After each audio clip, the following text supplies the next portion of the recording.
Hi, Raw Dog 906 here.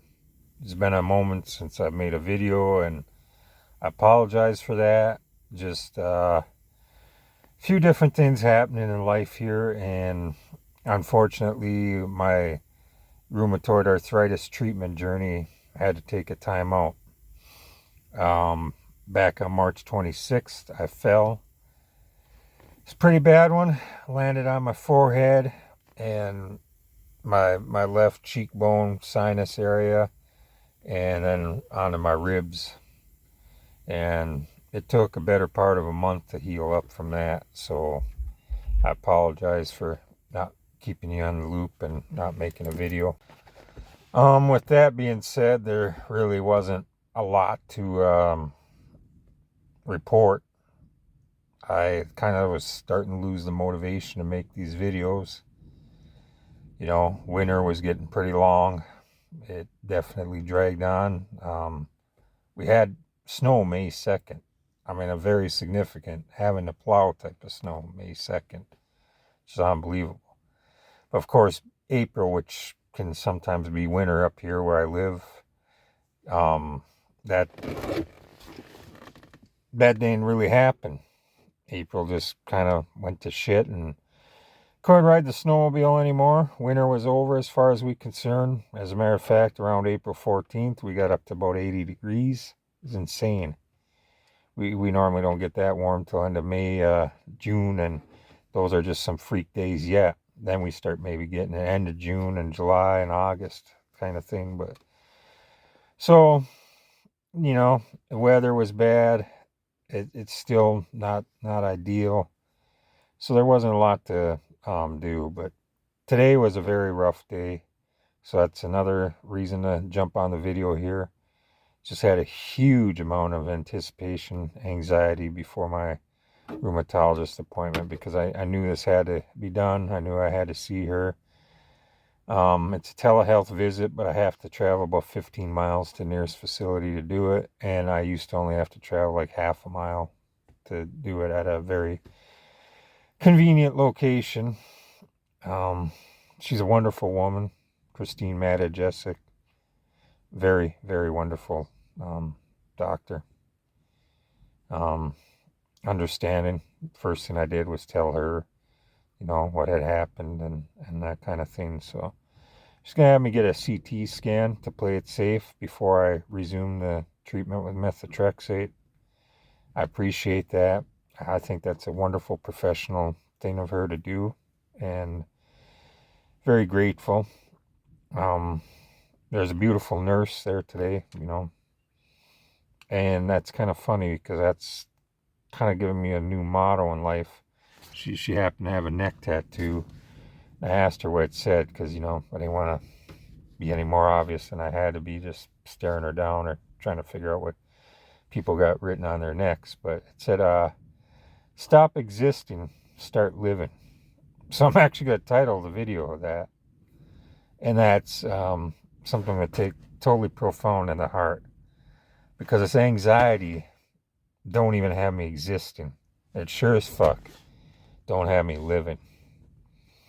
Today, Sherry was a witness just how fucking bad my anxiety could get. I mean, I didn't even leave my house anywhere near the time I should have to travel there. And I was just damning myself the whole way, like, I don't really need this appointment, whatever. And I even called them and said, you know, hey, I think I might be late. And they put a lot of pressure on me, which made it worse. They said, well, you know, you only got a 20-minute appointment. There's one right after you, and then all this. And I was like, oh, shit.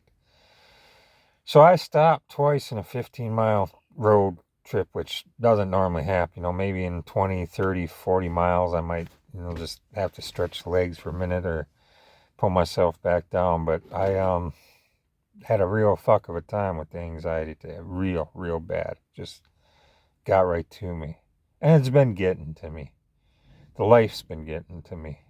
My personal life, you know, I make this channel pretty personal. I get up there and tell you what I'm thinking and what's going on in my life. And my personal life fucking sucks. It's a very lonely ride. I'm single. I live with a woman, so that makes it a complicated situation. But rest assured, ladies, I'm available. I'm here. I'm available. And back around my birthday, I honestly thought I had something fired up. I thought I made a soul connection. I don't even fuck about this shit anymore. I mean, it helps to want to be able to look at your partner, and I'm a little vain and shallow that way, that, there's certain features, certain looks I like and attractive qualities, but I can go beyond that for the sake of love. And I love a bigger woman. I love some curves. I love some thickness. I love a little sassiness, that kind of thing. But I just hope that eventually I can find somebody that wants to walk through this painful journey with me, because I'm right back down to no treatment for rheumatoid arthritis right now. Just trying the little things I do for home remedies, which my rheumatologist was, very supportive of that. I also told her, hey, I might need you to support me for being able to swim again or something like that. Whatever it takes. And she says that's very good, and she'll fully support me. She'll write a letter. She'll do whatever she has to do. She makes it personal. You know, this telehealth visit is as good as her being in the same room as me.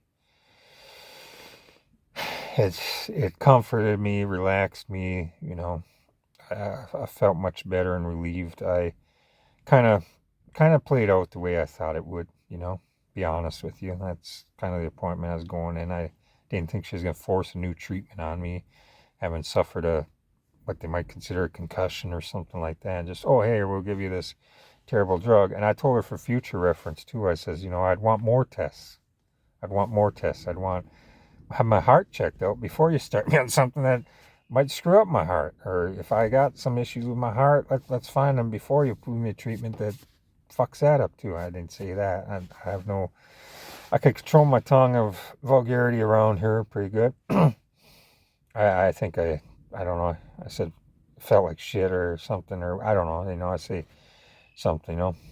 I can't always be totally professional and right on par, and I think then it shows I'm a human being with raw emotions and how I feel. Just a real good relationship with her. So I want to talk about personal relationships and how rough of a road I'm running right now, and then gets to my mental health, gets to my depression, the loneliness, the anxiety, the just looking ahead to nothing. I mean, I'm actually look up here and stare out my window. There's just, the great void. What is there?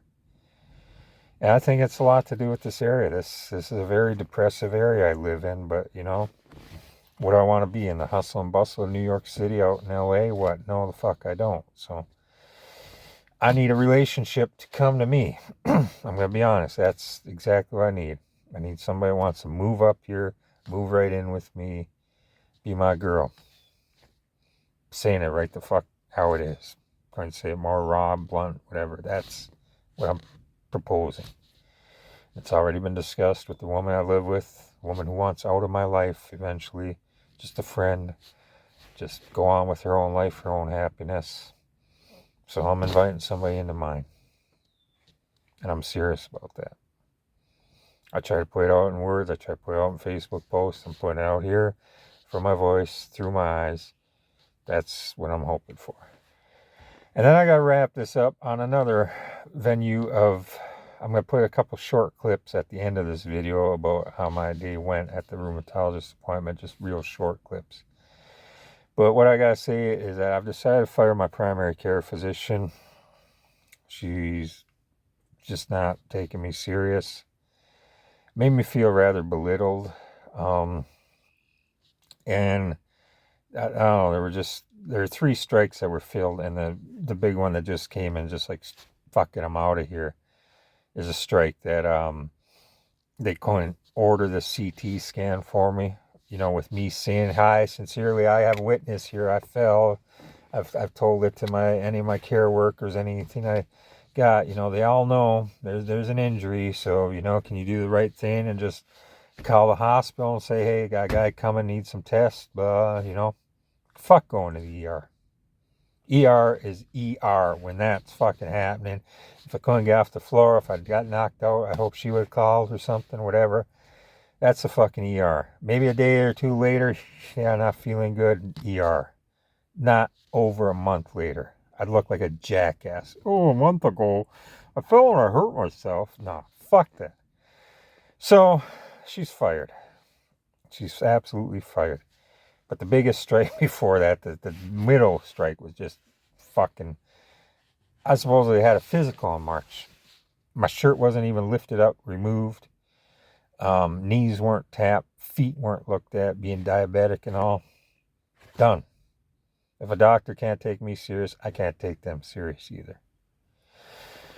So, I don't want to make this video any longer than it has to be. I thank you for sticking with me. I hopefully haven't lost too many subscribers or people. I know I jump around in my videos, but that's what happens. I don't come here with a script. I'm not sitting here doing a dry run and rehearse. If I do screw up in the first section of my video, like you'll see a little splice on this one, yeah, then I, might restart it or figure out what I'm about to say, take a deep breath, go on to the next one. But I hope you don't mind my style, because this is probably how I'm going to keep giving it to you. The only other thing I'd like to mention, because this is a duality channel and we cross over a little bit here, is that I'm determined this year to ditch the bitch, ditch the Yukon, and get a van or get a smaller bus. Because I had a little local police harassment about what am I doing with my bus, and some questions were asked I didn't really want to answer, and et cetera, and the fucker's probably going up for sale. But right now it's a rolling storage shed. And before I shoot myself in the foot, I got to make absolutely certain that I do not positively want to build that bus. But I know in my heart, and for practicality, especially fuel economy, I want a big high-top van that I can customize the hell out of. And wherever I roam, there I can sleep for a night, or two, a week, whatever, especially in the summertime, with my beautiful little co-pilot that's all snoozed out. Well, here I am at my rheumatologist appointment. I was late, had a lot of pre-appointment anxiety, just rough day on the home front, just stomach, just felt like shit. Weather sucked, very overcast, very gloomy. Just had a bout with not being able to get my anxiety down, and blood pressure was high. But I made it here. I actually stopped twice in a 14-mile drive just to come down here. But I made it. And hopefully we'll see what happens next with the appointment.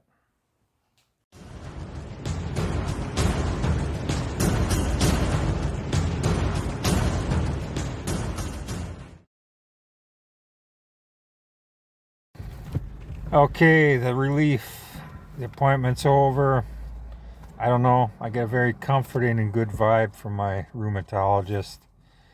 We're going to have a CT scan done, considering the fall. Just better safe than sorry. So let's get that out of the way.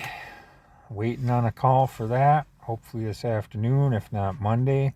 Tell me I can come in, get a CT scan, and then restart the meth. And then come on back the end of July and hope that's doing something. So here's to moving forward.